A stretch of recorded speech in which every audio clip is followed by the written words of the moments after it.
Um treinador que chega a um time que brigava para não cair, leva esse time para a Europa League e na temporada seguinte é campeão invicto da Bundesliga.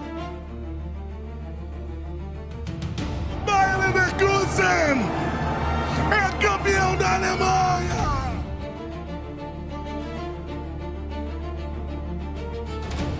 Esse técnico tem nome, Xabi Alonso. Enquanto o Bayer Leverkusen vivia os seus dias de glória, do outro lado da Europa, o Real Madrid vinha de um fim de ciclo. Um time em baixa com o Ancelotti, com um vestiário desgastado e a expectativa de uma ruptura. E de repente, Ancelotti faz as malas, parte para a seleção brasileira e o cenário parecia perfeito para a chegada de Xabi Alonso. Porque se um técnico conseguiu fazer história com um elenco sem grandes estrelas, imagina o que ele faria com algum dos jogadores mais brilhantes do mundo. Então veio oficialmente o grande anúncio: Xabi Alonso no Real Madrid. A expectativa era simples: organização, identidade e um time melhor. Mas a realidade foi outra. Péssima atuação no Mundial de Clubes, tomando um 4-0 do Chelsea na semifinal. Mas até aí ok, o Xabi Alonso tinha acabado de chegar.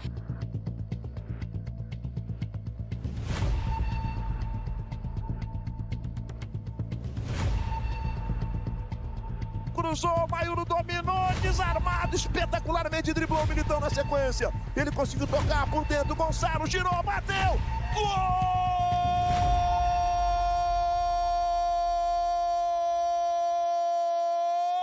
Do Paris! Mas o que realmente importava era o ano seguinte. A missão para a temporada 25-26 era clara: montar um time funcional e vencedor de títulos.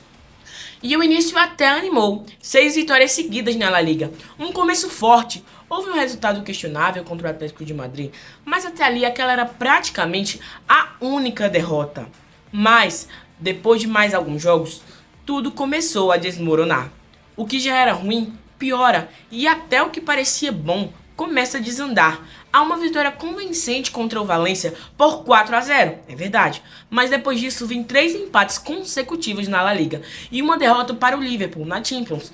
E vale lembrar que era um Liverpool que também vivia uma fase de crise. E nos últimos 3 jogos da data que esse roteiro foi escrito, o Real Madrid perdeu para o Celta de Vigo por 2-0 na La Liga, perdeu para o City por 2-1 na Champions e venceu o Alavés por 2-1 na La Liga. Apesar de algumas dessas vitórias que citamos, os números não mentem. A realidade é totalmente outra. Porque o Real Madrid do Xabi Alonso não só não melhorou, ele é pior do que pensávamos. E aí surge uma grande pergunta: como um treinador foi capaz de fazer história com menos e não consegue fazer funcionar um time com tanto? Será que o Xabi Alonso está colocando o Real Madrid em crise? Ou será que o Real Madrid está acabando com a carreira do Xabi Alonso? É sobre isso que a gente vai falar no vídeo de hoje. Para responder essa pergunta, a gente precisa começar do início. Antes de criticar as escolhas, precisamos entender o cenário em que o Xabi Alonso encontrou. O Real Madrid já não via bem. O último ano do Ancelotti foi um time irregular, marcado por improvisações, quedas de intensidade e muitos problemas físicos. O Ancelotti ainda sustentava o vestiário, mas o futebol já não se sustentava em campo. E quando o Xabi Alonso chega, o cenário das lesões não melhora. Então como é que ele poderia fazer um bom trabalho, se desde setembro o Real Madrid perdeu peças extremamente importantes umas atrás das outras? Militão se machucou 2 vezes. Se machucou Rudiger, Alaba, Camavinga, Bellingham, Arnold e Carvajal, os 2 laterais. E não existe projeto tático quando toda semana você precisa montar um time diferente. E observação, com muitos desfalques. Com os 2 laterais fora, o Xabi fez o que todo técnico faria. Usou quem já jogou nessa posição. E foi aí que o Valverde entrou. E nessa mudança surgiu o primeiro desconforto público. A mídia caiu em cima de algo que não era novidade. Porque na temporada 24-25, com o Ancelotti, o Valverde já tinha jogado 18 vezes como lateral direito. E ninguém reclamou. O que antes era a solução, agora vira o problema. E é aqui que a nossa investigação começa a ficar interessante. Porque o problema não é a posição do Valverde, é a reação. O incômodo virou totalmente público. Valverde diz que não gosta de jogar essa posição. Mas na era Ancelotti, o cara jogou várias vezes. E o próprio Ancelotti, quando questionado sobre ele, dizia o seguinte, abre aspas: Ele nunca me pergunta onde quer jogar, e é com certeza o jogador mais completo do futebol no momento, porque consegue cobrir muito bem todas as posições possíveis. Pode jogar sem nenhum problema, até como zagueiro. Fecha aspas. Então até aqui temos 3 fatos. Um time que já vinha em queda desde a era Ancelotti, um treinador que assume com o elenco desfalcado e os primeiros sinais de resistência interna dos jogadores. Analisamos melhor, vemos que o problema não está exatamente apenas dentro de campo, porque o Xabi chegou com total aval da diretoria para fazer mudanças. E segundo o jornal Marca, o presidente Florentino Pérez deu liberdade total para o treinador fazer uma total revolução, com o objetivo de fazer o clube voltar aos títulos e ao bom futebol. Mas agora, o Xabi não treina promessas, jogadores comuns, por assim dizer. Ele treina jogadores consagrados, gente que já decidiu Champions, clássicos e até mesmo Copa do Mundo. E convenhamos, um time que pode ser bem mimizento quando quer ser. E é aí que começa mais um dos atritos. O descontentamento dos jogadores, segundo o jornalista, é com a rigidez da maneira que o técnico treina. Ele faz muitas correções, passa muitos vídeos e ele tenta propor ideias que deram certo em outros clubes. E os caras simplesmente não querem. Xabi não culpa os jogadores, não queima os jogadores, não desrespeita, mas a mídia só dá razão aos jogadores e queima o técnico o tempo inteiro. Porque no Real Madrid, quase sempre, o jogador tem mais crédito do que o próprio treinador. E isso explode naquele momento que todo mundo lembra, o clássico contra o Barcelona. O Real Madrid estava vencendo por 2-1, um resultado importantíssimo, até que nos minutos 72 o Xabi tira Vinícius Júnior. E é aqui que a gente dá espaço para ambas as partes. Vini Júnior tinha total razão de se irritar, já que estava numa partida excelente, mas a postura dele foi muito mimizenta. E por outro lado, Xabi nas entrevistas em nenhum momento atacou Vini, que tinha muitos minutos de partida e não tinha motivo para fazer esse escândalo todo. Só que mexer no Vinícius Júnior não é só substituir um jogador, é mexer num ídolo. E quando você faz isso sem ter o vestiário totalmente fechado com você, o controle começa a escapar. E é aí que a gente começa a entender melhor que talvez o problema do Real Madrid não seja só tático. E quando isso não se resolve, o campo acaba entregando a resposta. E no Real Madrid, isso ficou evidente rápido. Vamos analisar esse time mais de perto? O último a ser criticado é Courtois. Certo que ele não é tão bom com os pés, mas salva muito o Real Madrid. E é o último que deve receber críticas. Setor defensivo. Todo jogo muda a linha defensiva. Muitos jogadores machucados. Alaba já poderia sair porque não joga nada. Militão faz muita falta, mas fica fora por muito tempo. Rudiger não tá lá essas coisas. Tá mais fácil tomar gol do que fazer. E no meio campo? Quando o Bellingham estava fora e o Arda Güler estava jogando como um 10, o time estava jogando bem melhor.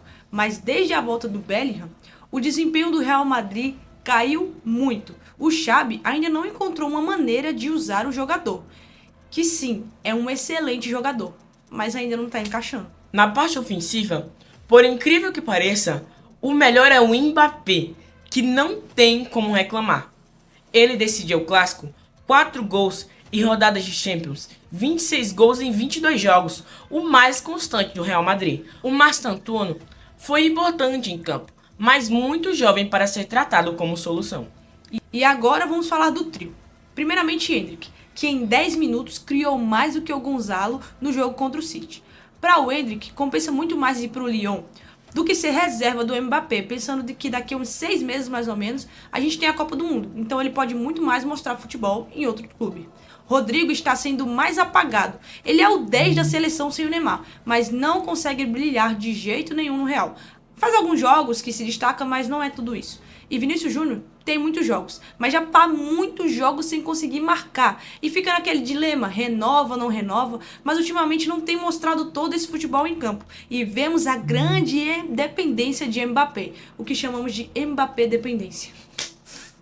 Não é que a gente ache que é ruim um clube ter um artilheiro que se destaca, mas se o Mbappé não joga, o Real não ganha.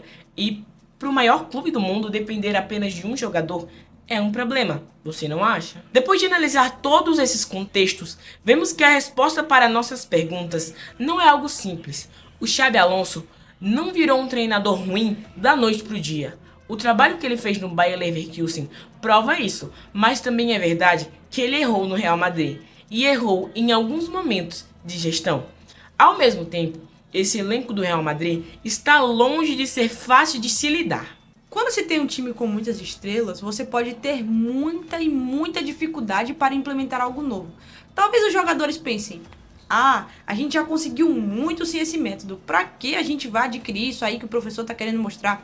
Parece que nem agem como jogadores profissionais, parece que agem como jogador de interclasse, que só chega lá e quer jogar aquela pelada, com a cara e com a coragem. Eles ignoram totalmente a estratégia que o técnico quer implementar. E esquecem que é um jogo totalmente profissional. Estão lidando como amadores e não como jogadores profissionais que eles são. Mas para a infelicidade no Xabi e no Real Madrid, quando o resultado não vem rápido, já era. E talvez o Xabi não seja o nome ideal para esse momento. Ou talvez esse elenco não seja um ambiente ideal para ele. E pode ser melhor sair enquanto essa passagem no Real Madrid não mancha a carreira dele. E a resposta para as nossas perguntas são essas. O Real Madrid não está ajudando o Xabi Alonso e o Xabi Alonso com certeza ainda não conseguiu salvar o Real Madrid. A pergunta não é mais quem está destruindo quem. A pergunta é: quem que vai ceder primeiro, Xabi ou o elenco do Real? Porque se nada mudar, ou o projeto acaba, ou o treinador já era. Pelo que se fala, é uma possível saída dele, dependendo dos próximos resultados dos próximos jogos. Que caso acontecesse a saída dele, os nomes prováveis seriam Klopp ou uma volta do Zidane. Que pra mim, pra nós no caso, é muito improvável que eles venham, e eu acho que apostar no Xabi vai ser a melhor opção até no momento, porque não existe tanto técnico assim disponível no mercado.